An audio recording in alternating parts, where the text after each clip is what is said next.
तो हेलो दोस्तों, आज हम पढ़ने वाले हैं कारक। कारक का कारक की हमने परिभाषा पढ़ ली थी और कर्ता कारक पढ़ लिया था हमने, कर्म कारक पढ़ लिया था हमने, करण कारक पढ़ लिया था हमने और संप्रदान भी हमने पढ़ लिया था। संप्रदान के कुछ उदाहरण हमने कहा था कि हम उसके विषय में कल भी चर्चा करेंगे, तो आज वह कल दिन है तो उसके विषय में हम और चर्चा कर लेते हैं। संप्रदान में जिस तरीके से हमने बताया था कि जो कुछ भी दान, उपहार, दक्षिणा ये वगैरह दी जाती हैं, वह सब संप्रदान कारक में आता है। और कोई चीज़ अच्छी लगना या ना लगना, वह भी हम संप्रदान कारक में ही रखते हैं। जैसे एक वाक्य लिखा हमने, गुरु ने शिष्य को शिक्षा दी। गुरु ने शिष्य को शिक्षा दी, तो यह भी आपका संप्रदान कारक का ही एक उदाहरण होगा। दूसरा लिखा है, माँ ने बच्चे को दूध पिलाया। यह भी एक संप्रदान कारक का उदाहरण है, क्योंकि ये निस्वार्थ है। तीसरा, राम ने लक्ष्मण को धन दिया।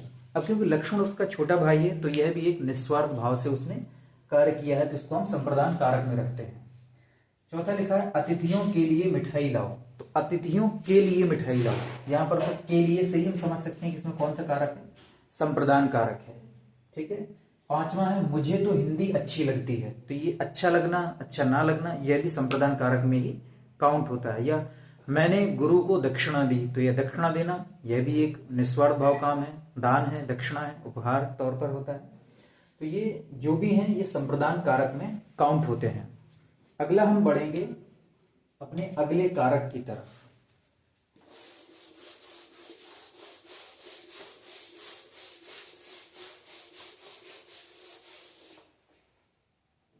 अगला हम कारक पढ़ने वाले हैं अपादान कारक। अपादान कारक।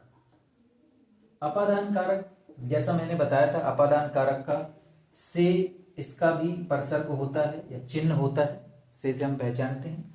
लेकिन इसमें अलग होने का भाव हमें नजर आता है। अलग होने का भाव नजर आता है, चीजें अलग होते हुए नजर आती हैं। किस तरीके से? सबसे पहले इसकी डेफिनेशन को समझ लेना है कि जब कोई चीज, कोई वस्तु एक दूसरी चीज से या दूसरी वस्तु से जब अलग होती है, या अलग होने का या पृथक होने का, सेपरेट होने का भाव जो हमें नजर आता है, उसको हम अपादान कारक कहते हैं। अपादान कारक कैसे? जैसे छत से बिल्ली कूद गई, तो छत से बिल्ली कूद गई, जैसी बिल्ली कूदी छत से कि बिल्ली छत से अलग हो गई। पेड़ से फल गिर गया, पेड़ से जैसी फल टूटा और नीचे गिर गया, तो वह फल पेड़ से अलग हो गया। ये सब अलग होने के भाव हैं। और दूसरी सबसे बड़ी चीज, जब भी हमें कोई चीज पसंद नहीं होती है, जैसा मैंने संप्रदाय में बोला कि उसमें अच्छा लगना या ना लगना दोनों उसमें होते हैं। अच्छा लगना संप्रदान का भाव है, अच्छा ना लगना अपादान का भाव है। उसको अभी हम समझने वाले हैं। ठीक है। तो इसमें कुछ विशेष चीजें होती हैं। एक तो कोई भी चीज अलग हो, है ना, डर का भाव हो, किसी ईर्ष्या का भाव नजर आए, है ना, किसी तुलना का भाव नजर आए, तो यह सब क्या होती हैं, अपादान कारक के उदाहरण के तौर पर इसको हम गिनते हैं। इसके हम कुछ उदाहरण लेंगे। उदाहरण जैसे पेड़ से पत्ता गिरा। जैसे पेड़ से पत्ता गिरा, वह पत्ता पेड़ से अलग हो गया, तो यह अपादान कारक में काउंट किया जाएगा। दूसरा मैंने लिखा, मुझे शेर से डर लगता है। मुझे शेर से डर लगता है। अब एक चीज समझने वाली है कि यहां पर से लिखा हुआ है, और जैसा अपादान कारक का परसर्ग चिन्ह भी से होता है, तो मुझे जब शेर से डर लगता है, तो मैं शेर के पास जाऊंगा या उससे दूर रहूंगा? जब मुझे शेर से डर लगता है, तो मैं शेर से दूर जाऊंगा। तो दूर जाने का भाव, अलग होने का भाव किस में आएगा? अपादान कारक में आएगा। ठीक है। अगला तीसरा, हिमालय से गंगा निकलती है। हिमालय से गंगा निकलती है। अब हिमालय से गंगा निकली, ये हिमालय है, यहां से गंगा निकली और जैसे निकली वह अलग हो गई। अब समझ में ये नहीं आता होगा कि भाई गंगा तो परमानेंट वहां से निकल रही है तो अलग कैसे हो गई, क्योंकि हर समय पानी एक नया नया पानी होता है और जो पानी वहां से निकला वह हिमालय से परमानेंटली अलग हो गया। अब जो आएगा वो नया पानी होगा। तो उस तौर पर हम समझते हैं कि जैसी पानी निकला और वो उससे अलग हो गया, तो जैसी गंगा निकली वह उससे अलग भी हो जाती है। तो इसको हम किस में गिनते हैं, इसको हम अपादान कारक में गिनते हैं। अगला आता है जैसे जब भी हम किसी की तुलना करते हैं कि राम श्याम से अच्छा है। अब यहां पर क्या है, यहां पर तुलना का भाव है, यहां पर राम और श्याम की आपस में तुलना कर दी गई है और जैसा चिन्ह भी लिखा हुआ है तो यह किसका है, अपादान कारक का भेद है ये। ठीक है। पांचवा ईर्ष्या का भाव है ना, मुझे उस व्यक्ति से बड़ी ईर्ष्या है। जब मुझे उस व्यक्ति से ईर्ष्या है तो मैं उससे दूर रहने की कोशिश करूंगा, और जैसी दूर रहने की बात आती है वह किस में जाता है, अपादान कारक में जाता है। तो ये है अपादान कारक। इसके और भी बहुत सारे उदाहरण बना सकते हैं। अगले भेद पर हम चलेंगे।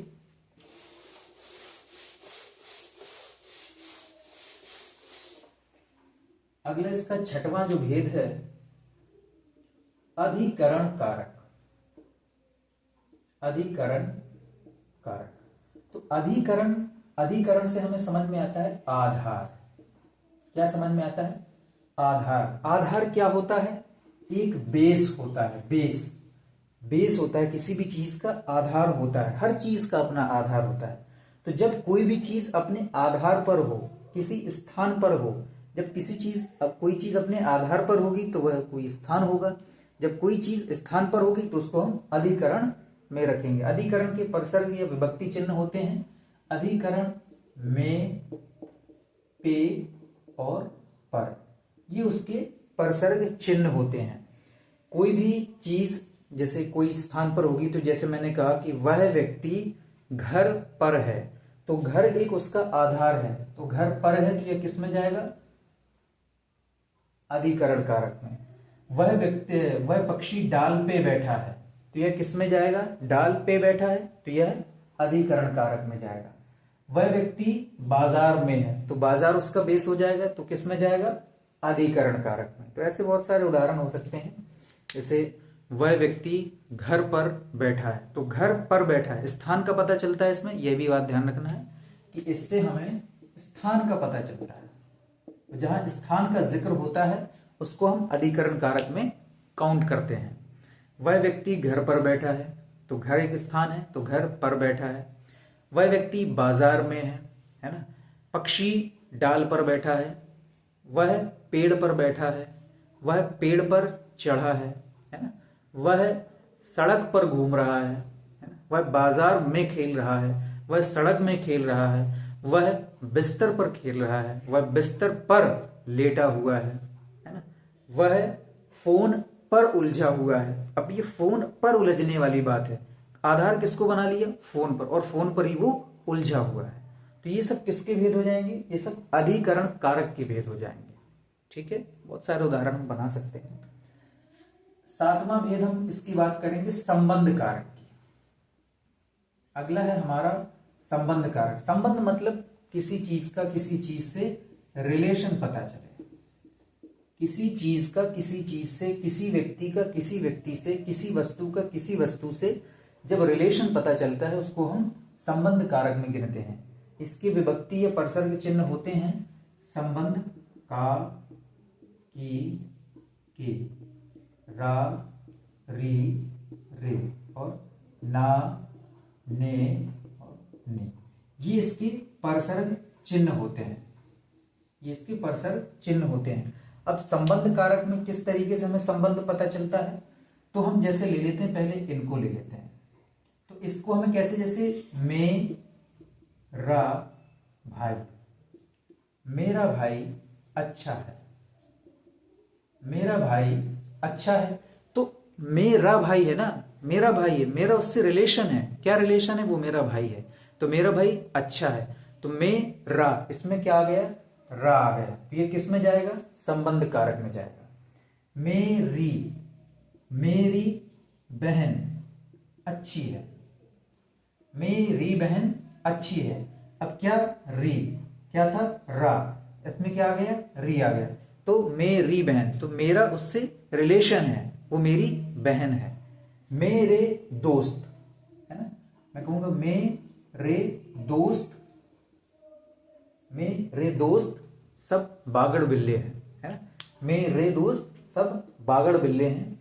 तो रे आया, है ना, और दोस्तों का बारे, दोस्तों से मेरा रिलेशन इसमें तय हुआ, तो ये किस में जाएंगे, सब सब के सब संबंध कारक में जाएंगे। नानी, है ना, जिस तरीके से हम कहते हैं उसने, उसने क्या आया, उसने, किसने, उससे तुम्हारा कोई ना कोई रिलेशन होगा, नहीं भी होगा तो ये वाक्य के माध्यम से उसका रिलेशन तय किया जा रहा होगा। तो उसने मेरे भाई को, उसने मेरे भाई को, किसी ने मेरे भाई को, इसमें दो दो रिलेशन आ गए। उस तरीके से हम समझ सकते हैं। और भी इसके उदाहरण होते हैं, जैसे उसका भाई, उसका भाई, है ना, तो ये संबंध उससे पता चलता है कि उसका भाई, उसकी बहन, उसके दोस्त। तो ये सब क्या दर्शाते हैं हमें, ये हमें रिलेशन दर्शाते हैं कि ये किस में जाना चाहिए, ये संबंध कारक में जाना चाहिए, इसलिए उसको हम संबंध कारक में रखते हैं। ठीक, अगला, अगले की मैं बात करूंगा तो अगला 8वां भेद होता है संबोधन कारक। क्या होता है अगला, संबोधन कारक होता है। ठीक है,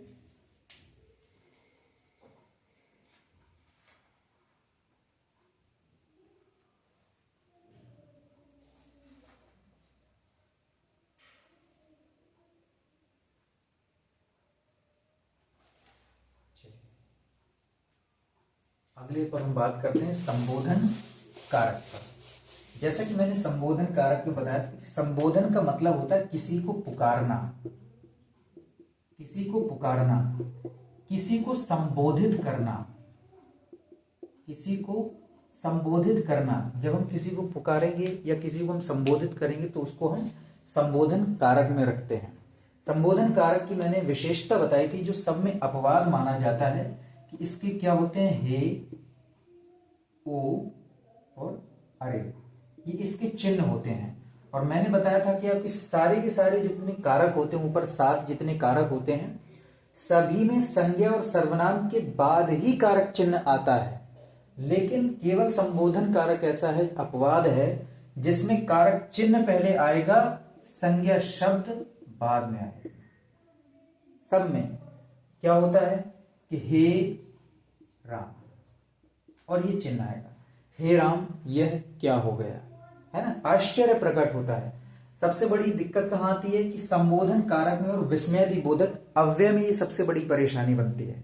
तो संबोधन कारक को ये एकदम विशेष रूप से समझ लेना है कि इसमें इन शब्द के अलावा इसके साथ संज्ञा शब्द जरूर से जुड़ा होगा।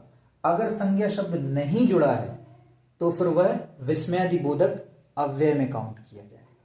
और विस्मयादि बोधक अव्यय के कुछ उदाहरण कैसे होते हैं, जैसे हाय, सीधा लिख दीजिएगा हाय मैं तो मर गया, ओफो यह क्या हो गया। तो इस तरीके के उसमें विस्मयादि बोधक में अव्यय आते हैं। लेकिन इसमें इस चिन्ह के अलावा संज्ञा शब्द अवश्य से जुड़ा होता है ना। जैसे ओ भाई, ओ भाई यह क्या कर रहे हो, है ना। अरे मित्र यह तुमने क्या किया। तो इस तरीके से इसके उदाहरण होते हैं। तो ये था हमारा कारक नामक अध्याय जो संपूर्ण हो चुका है। कुछ विशेष चीजें हो सकता है मेरे दिमाग से दूर चली गई हों या मैं उनको यहाँ पर ना बता पाया हूं, तो उसके लिए माफ करिएगा। जरूर बताइएगा क्या रह गया, क्या छूट गया, उसको ठीक करेंगे अपन, दोबारा उसको पढ़ेंगे। ठीक है, तब तक देखते रहिए, बने रहिए। धन्यवाद।